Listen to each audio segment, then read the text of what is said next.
Pak Prabowo maju jadi presiden, partainya sendiri, tidak ada yang mengendalikan. Nah, biayanya, saya yakin dia punya uang. Kepentingan pribadinya nggak ada. Anaknya cuma satu, sudah mandiri itu menjadi desain interiornya BMW. Nggak ikut politik, jauh dari politik. Ya kan? Kepentingannya apa? Hanya kepentingan ingin mewakafkan diri bagi bangsa. Artinya, dalam diri Prabowo hanya ada Prabowo Subianto, nggak ada yang lain. MK itu diciptakan di zaman Ibu Mega. Nih, saya ulang nih. MK itu diciptakan di zaman Ibu Mega untuk mengubah undang-undang lewat jalur non-parlemen. Jadi kalau nggak ada yang memohon ke MK untuk mengubah aturan, untuk mengotak-atik aturan, MK nggak ada kerjaan. Hasan Nasbi menyebutkan bahwa MK adalah lembaga non-parlemen untuk mengubah undang-undang. Jelas ini pembodohan. Kenapa pembodohan? Padahal jelas banget ya tertulis bahwa wewenang MK adalah menguji sekaligus mengadili undang-undang yang digugat. Dan wewenang MK yang bisa diambil itu adalah mengevaluasi sekaligus membatalkan undang-undang. Hanya sebatas itu tok, membatalkan. Selesai.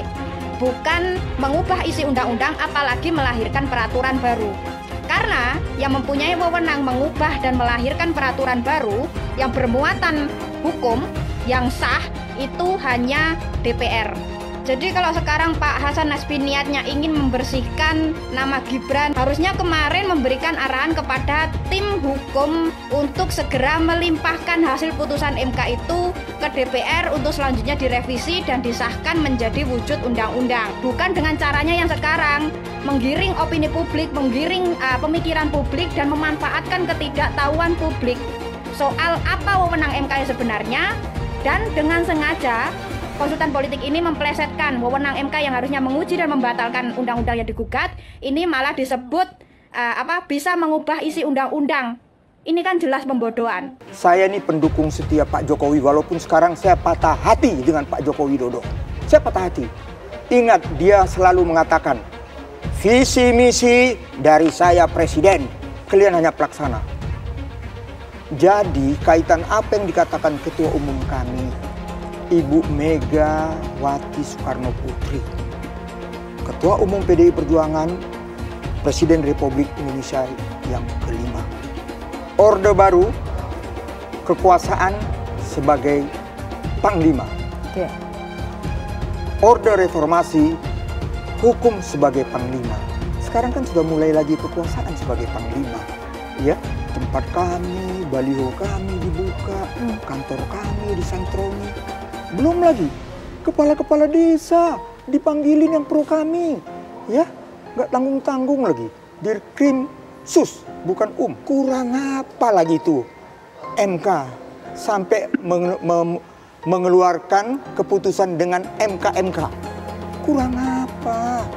Udahlah, kita semua udah tahu, rakyat di bawah juga tahu kok. Rakyat di bawah bagaimana Gibran, jadi ini bagaimana Prabowo. Apa sih bangga dipanggil gemoy? Ngerti nggak sih arti gemoy itu apa? Itu artinya gembrot letoy, ya kan? Itu harus bangga dipanggil gemoy. Padahal artinya gembrot letoy. Ini faktanya memang gembrot lah ya. Republik ini penuh dengan pengorbanan, tahu tidak? Mengapa sekarang kalian yang baru berkuasa itu mau bertindak seperti waktu zaman Orde Baru?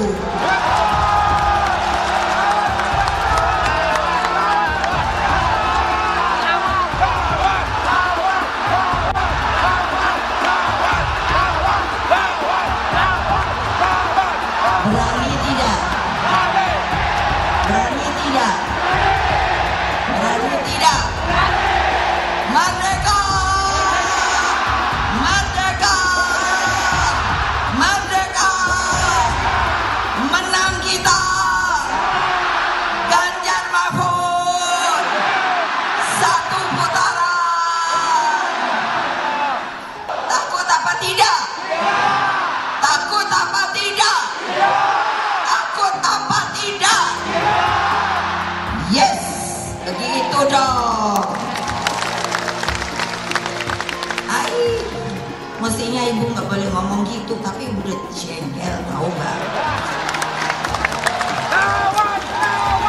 Kalau kita bergerak pada tataran melawan radikalisme, maka kita pasti akan bicara tentang demokrasi. Mengapa begitu?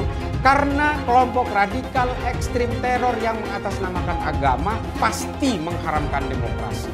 Mereka menganggap bahwa demokrasi adalah produk manusia yang selalu diharamkan oleh mereka. Kawan-kawanku sekalian, saya tetap tidak akan pernah lengser dari perjuangan saya untuk melawan radikalisme.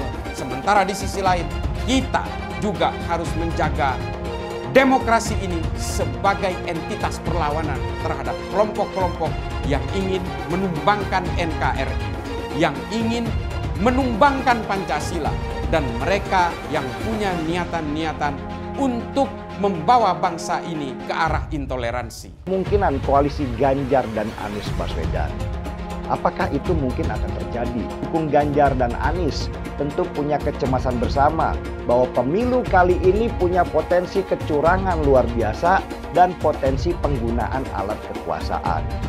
Saya tetap memprediksi bahwa tetap akan terjadi 2 putaran. Beda nih dengan yang dipropagandakan oleh Prabowo, bahwa pemilu nanti akan berlangsung cuma 1 putaran saja.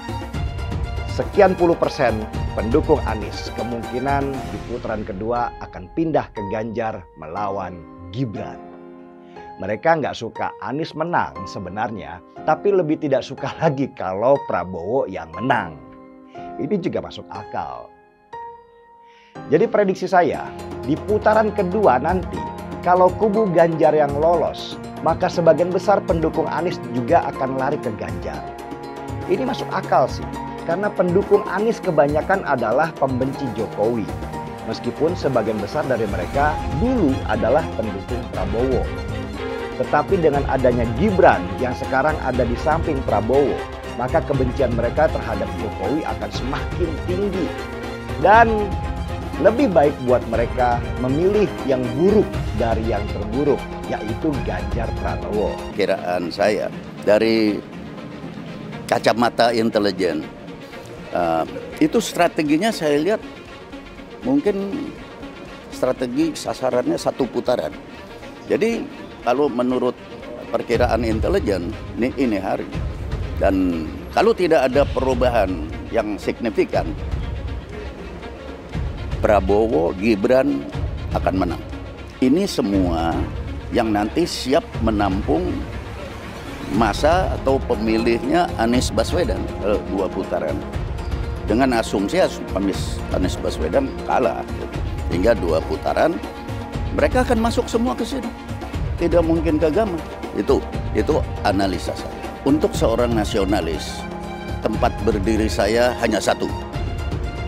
Bukan pasang kaki, enggak. Pasang kaki 2, 3, enggak. Hanya pasang kaki di 1 tempat, yaitu di tempat orang-orang yang nasionalis, yang berwawasan kebangsaan, yang berfilsafat hidup Pancasila. Seperti Prabowo itu menyatukan diri dengan Jokowi waktu sesudah Pilpres, bersatu lagi. Mereka bersatu karena punya satu wawasan kebangsaan, punya prinsip bahwa seorang nasionalis harus 1. Kalau sekarang sampai 2, itu menurut saya itu yang salah, bukannya saya yang salah. Saya tetap berdiri di prinsip bahwa nasionalisme adalah segalanya untuk Republik Indonesia. Saya selalu menggaungkan yang namanya narasi keberlanjutan, narasi penyempurnaan. Jadi nggak ada yang namanya arah baru atau perubahan. Kalau surveinya bagus, kita kerja keras lagi, biar bisa 1 putaran. Bahwa sudah saatnya pemuda memimpin bangsa Indonesia. Prabowo Gibran! Saya ulangi sekali lagi semua, Prabowo Gibran! Cara reformasi dilokomotif juga oleh anak muda. Terus kenapa orang mempersoalkan kalau anak muda yang memimpin bangsa ini? Pemudalah yang akan menentukan siapa capres dan cawapres yang akan menang di pertarungan Pilpres 2024. Nah, yang pasti kalau buat saya dibandingkan misalnya Pak Gibran jadi maju gitu, Mas Gibran gitu ya. Ya saya pilih Ganjar sama Mahfud lah, karena lebih teruji kan. Anda jadi wali kota baru 2 tahun 3 tahun kan belum teruji juga. Ini urus negara loh, mau jadi presiden loh. Kalau Anda belum lengkap, belum pernah di legislatif, belum nasional ya maksudnya DPR, kan DPR belum ngerti nih pemerintahan seperti apa. Anda belum pernah di eksekutif yang tingkat provinsi, Anda nggak ngerti jadi presiden nanti. Ini bukan soal belajar coba-coba loh. Ini negara dipertaruhkan untuk 2045. Kita kan mau mencapai 100 tahun ini mau jadi apa? Kalau coba-coba, ini negara sebentar lagi 300 juta penduduk kita. Mana boleh kita kasih orang coba-coba. Saya tidak meremehkan anak muda ya. Anak muda bisa lebih kreatif gitu ya. Tapi bicara tata negara harus mengerti konstitusi. Anda bukan hanya untuk berani untuk maju. Kalau cuma berani maju, banyak bisa kita pilih orang berani maju. Tapi yang lengkap dengan track record ini kan butuh waktu pembuktian. Pasti Pak Ganjar, Pak Mahfud yang lebih pengalaman. Saya tidak mau anak cucu saya harus nunggu sekian tahun lagi. Pengalaman Jakarta gitu kan, nunggu lagi mundur. Males sudah. Jadi kita nggak usah coba-coba deh. Udah jangan dengerin janji-janji manis orang. Buktikan aja selama ini bagaimana. Lebih setuju lagi apa yang disampaikan calon presiden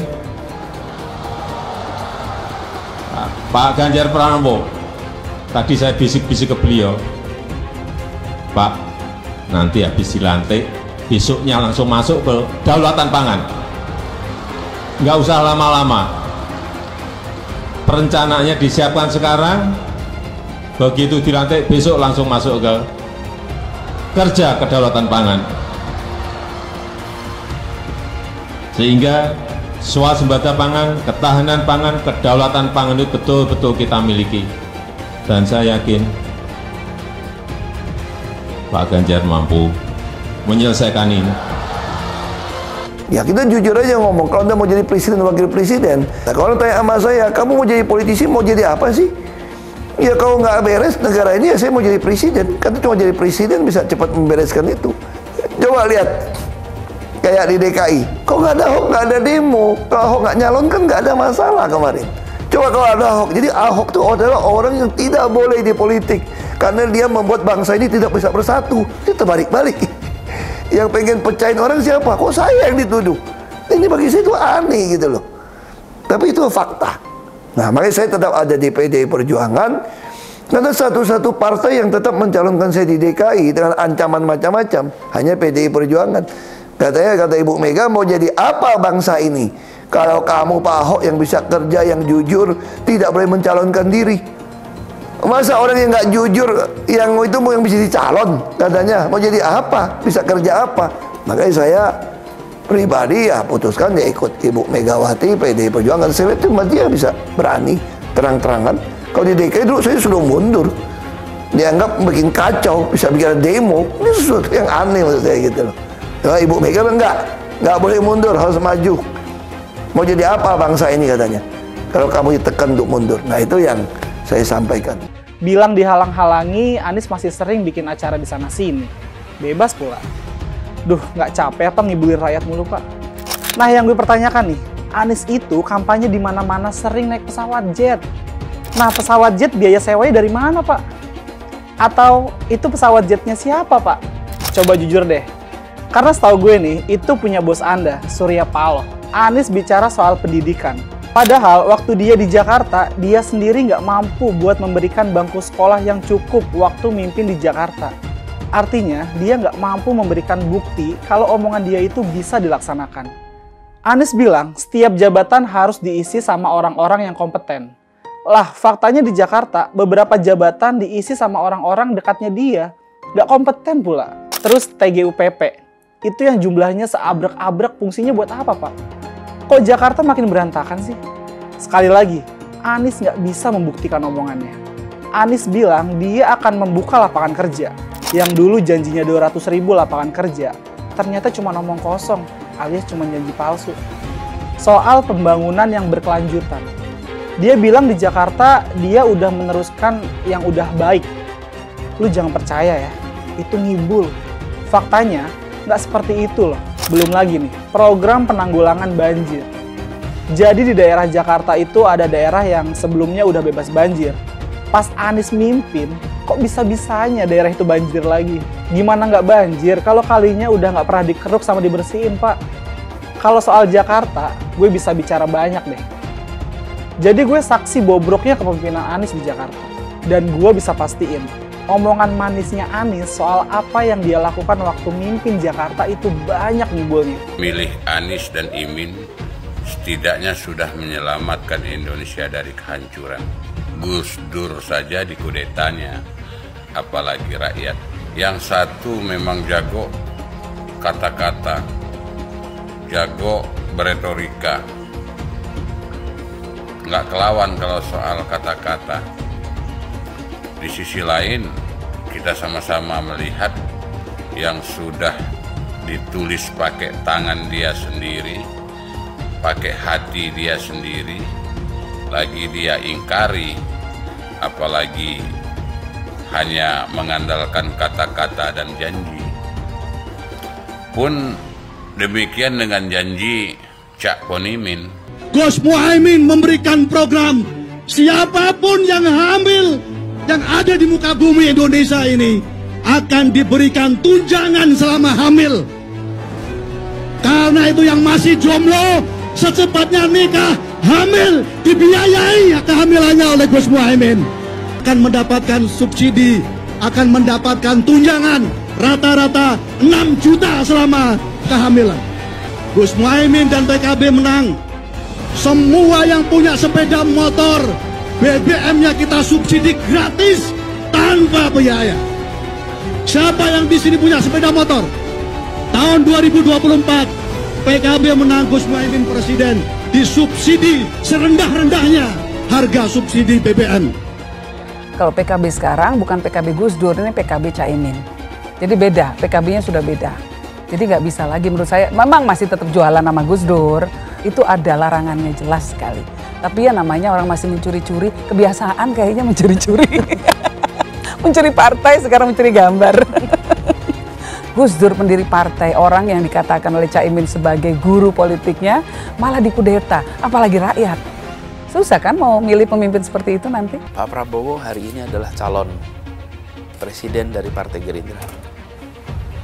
Saya sampaikan berkali-kali bahwa saya tidak ingin menjegal, saya tidak mau menjadi orang yang dibawa untuk berhadapan dengan Pak Prabowo dan menghentikan Pak Prabowo. Saya tidak mau.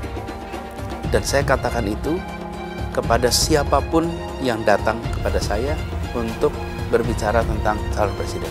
Yang nanti anak saya dan anak-anak saya akan ingat itu. Nah, saya tidak mau mengkhianati, menikam pada orang yang dulu sudah bekerja, membantu, dan berjuang bersama. Bapak Politik Identitas Indonesia Anies Baswedan, Bapak Intoleransi Indonesia Anies Baswedan, jangan lupakan, jangan terlena, jangan sampai dia pecahkan kita dengan dagangan ayat dan mayatnya. Air itu turun dari langit, turunnya ke atap rumah langsung sumur bor, bukan ke sungai dan ke laut. Saya mensyukuri kenapa kalah, kenapa ditahan. Saya bersyukur atas itu semua. Saya coba bayangkan ya, kalau seandainya waktu itu kita menang, gitu ya, hari ini belum tentu kita bisa nikmati seperti ini. Kita bersyukur 5 tahun Tuhan izinkan kasih ke orang yang pintar ngomong untuk kerja. Coba kalau kita bayangkan gitu ya, kalau kemarin saya masih jadi gubernur, ini saya udah turun ini. Tapi yang pintar ngomong itu dikira orang hebat kan? Ini lebih berbahaya tahun 2024. Langsung ketahuan karakternya. Langsung ketahuan itu. Di saya juga ada kutipan Pak di kamar saya Pak. Tulisannya, Jakarta telah mengambil keputusan yang fatal. Jangan hanya konsentrasi pada pembangunan benda-benda mati yang indah difoto dan bisa ditunjukkan dalam 5 tahun hasilnya. Kalau kita mau menilai sebuah janji, maka lihat janjinya atau lihat kenyataannya. dulu janjinya apa ya? Dan ini aneh, betul-betul aneh. Ini bukan kampanye, tapi saya sampaikan sini. Di satu sisi menyiapkan jalur-jalur air untuk dikirim ke laut, di sisi lain di lautnya dipasang dengan pulau reklamasi, tinggal tunggu waktu jadi rob, air balik. Dan ini melawan sunatullah. Kenapa? Air itu turun dari langit ke bumi, bukan ke laut. Harusnya dimasukkan ke dalam bumi, masukkan tanah. Di seluruh dunia air jatuh itu dimasukkan ke tanah,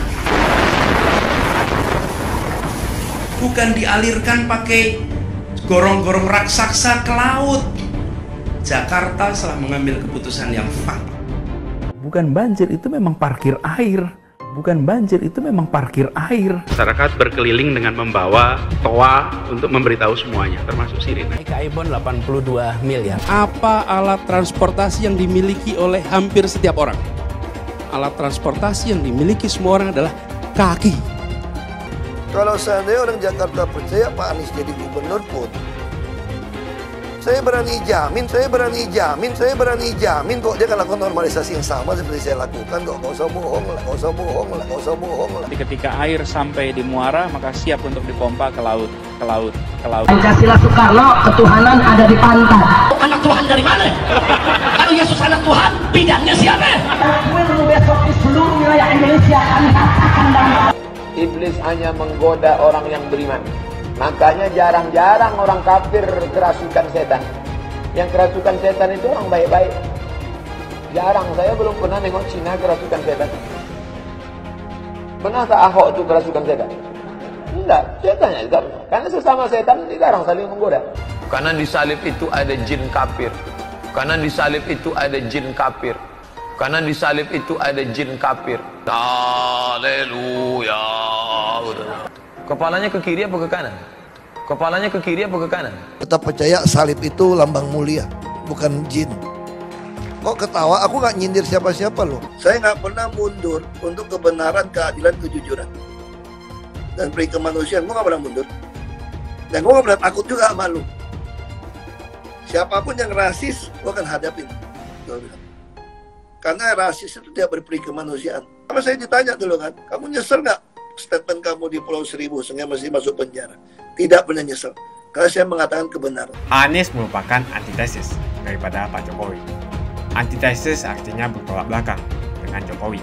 Anies sudah menyatakan tidak akan melanjutkan semua program dari Pak Jokowi. Jadi semua pembangunan yang dilakukan oleh Pak Jokowi akan dihentikan oleh Anies jika Anies menjadi presiden. Lagi pula Anies didukung oleh khilafah, dan pendukung Anies adalah ormas seperti FPI dan HTI. Apa kita mau FPI dan HTI kembali di Indonesia jika Anies memimpin? Anies juga dikenal sebagai bapak politik identitas yang menghalalkan segala cara untuk menggapai kekuasaannya, termasuk menggunakan politik identitas berbasis agama. Lihatlah di kasus Ahok waktu itu. Kita sudah bisa melihat hasil kerja Anies selama 5 tahun di Jakarta. Tidak ada satupun janji yang dipenuhi dan tidak ada kinerja yang bisa dibanggakan. Dari DP 0%, OKOC, kelebihan bayar, Formula E, banjir, sumber resapan, jalan rusak, dan gonta-ganti nama jalan. Lihatlah rekam jejak Anies selama 5 tahun. Bayangkan Indonesia ke depan jika dipimpin oleh Anies. Dan bayangkan jika Anies menang.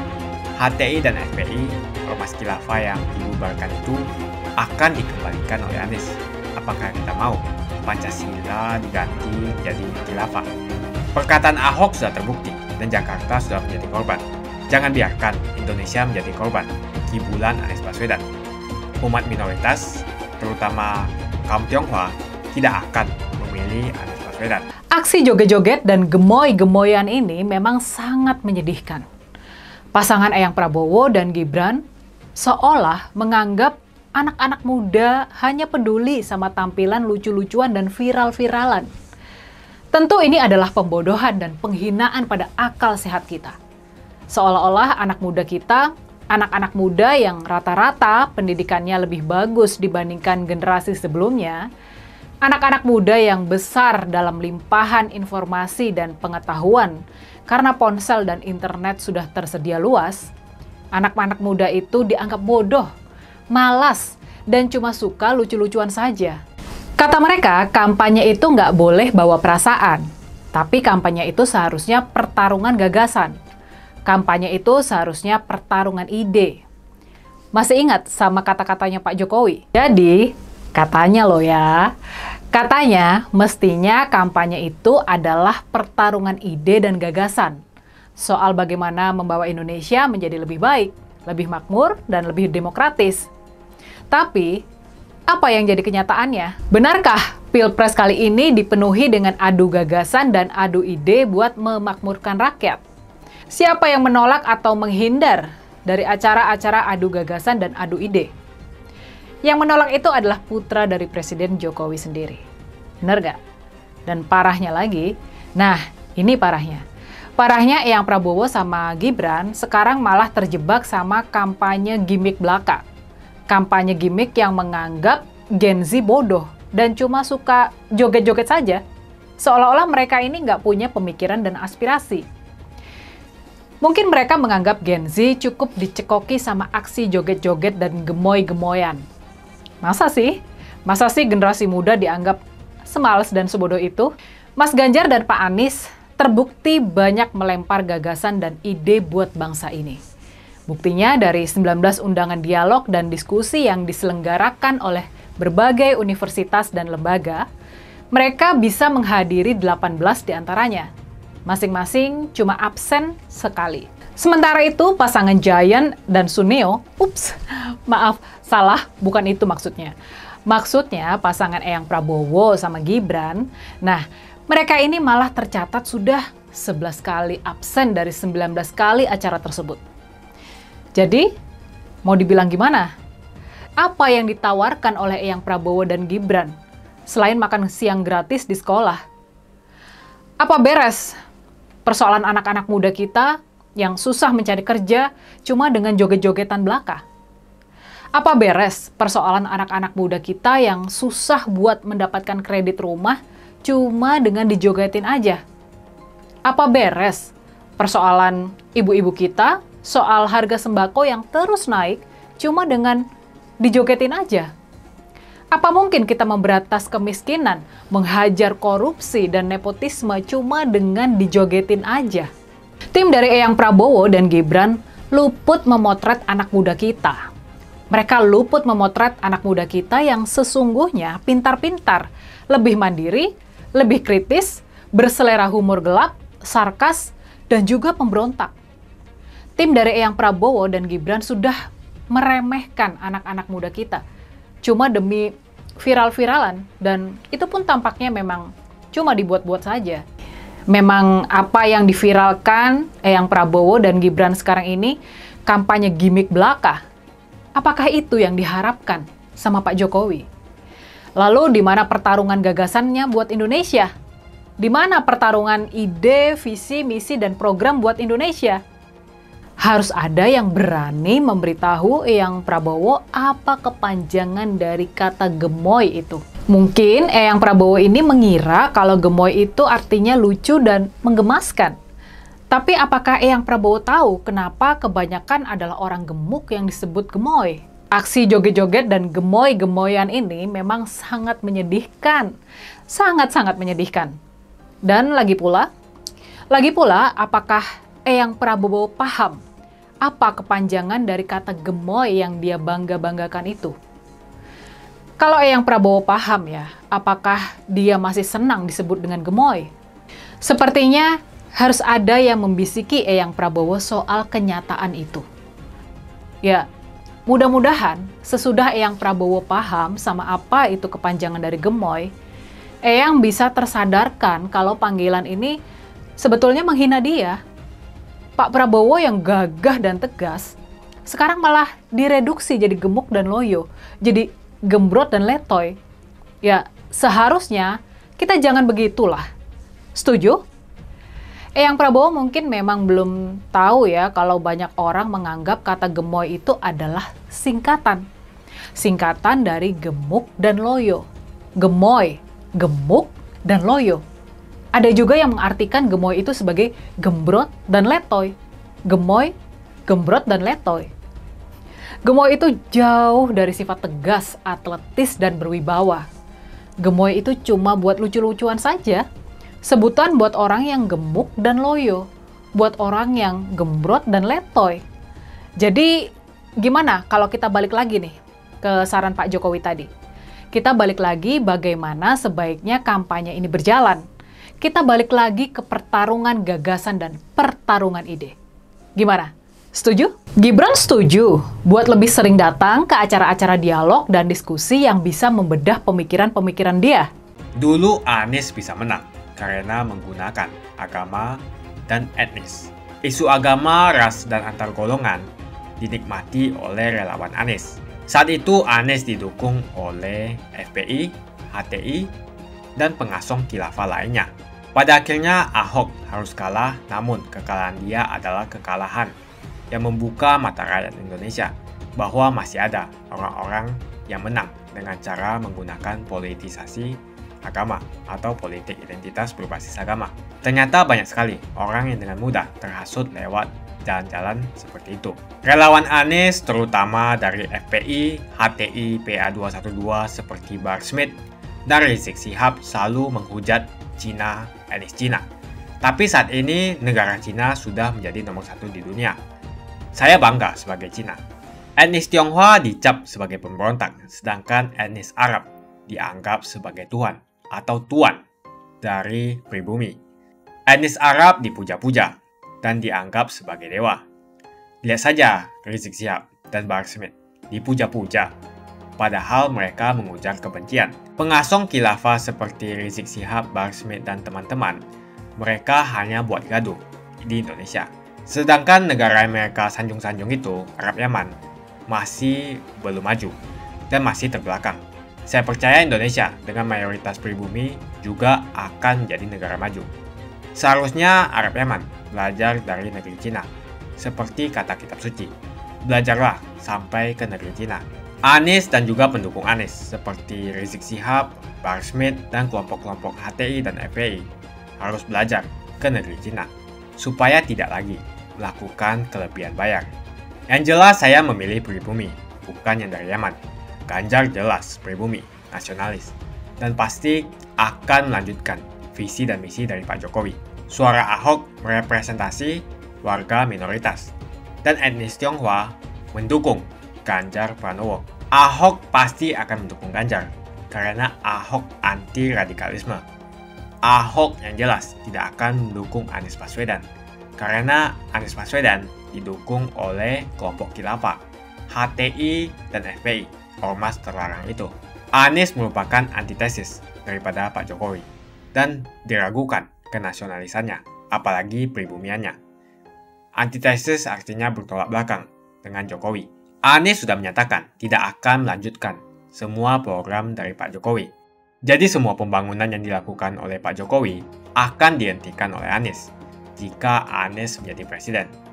Lagi pula Anies didukung oleh khilafah dan pendukung Anies adalah ormas seperti FPI dan HTI. Apa kita mau FPI dan HTI kembali di Indonesia jika Anies memimpin? Anies juga dikenal sebagai bapak politik identitas yang menghalalkan segala cara untuk menggapai kekuasaannya, termasuk menggunakan politik identitas berbasis agama. Lihatlah di kasus Ahok kali itu. Kita sudah bisa melihat hasil kerja Anies selama 5 tahun di Jakarta. Tidak ada satupun janji yang dipenuhi dan tidak ada kinerja yang bisa dibanggakan. Dari DP 0%, OKOC, kelebihan bayar, Formula E, banjir, sumber resapan, jalan rusak, dan gonta-ganti nama jalan. Lihatlah rekam jejak Anies selama 5 tahun. Bayangkan Indonesia ke depan jika dipimpin oleh Anies. Dan bayangkan jika Anies menang. HTI dan FPI, ormas khilafah yang dibubarkan itu, akan dikembalikan oleh Anies. Apakah kita mau Pancasila diganti menjadi khilafah? Bagian Indonesia Timur yang mayoritas non-muslim seperti Bali tidak akan setuju dengan khilafah atau sistem khilafah. Mungkin Indonesia akan bubar jika Anies menjadi presiden. Perkataan Ahok sudah terbukti dan Jakarta sudah menjadi korban. Jangan biarkan Indonesia menjadi korban kibulan Anies Baswedan. Umat minoritas, terutama kaum Tionghoa, tidak akan memilih Anies Baswedan. Saya yakin karma Ahok mengejar Anies Baswedan. Dulu Anies memainkan politik identitas kepada Ahok. Sekarang Anies dipertanyakan kepribumiannya. karena dia teriaman. Itu saja opini saya hari ini, tuliskan opini kalian tentang Anies Baswedan. Jika kalian setuju dengan pendapat saya di video ini, pastikan kalian menekan like di video ini. Dan bagikan video ini ke teman dan family Anda supaya mereka semua mengetahui tentang informasi ini.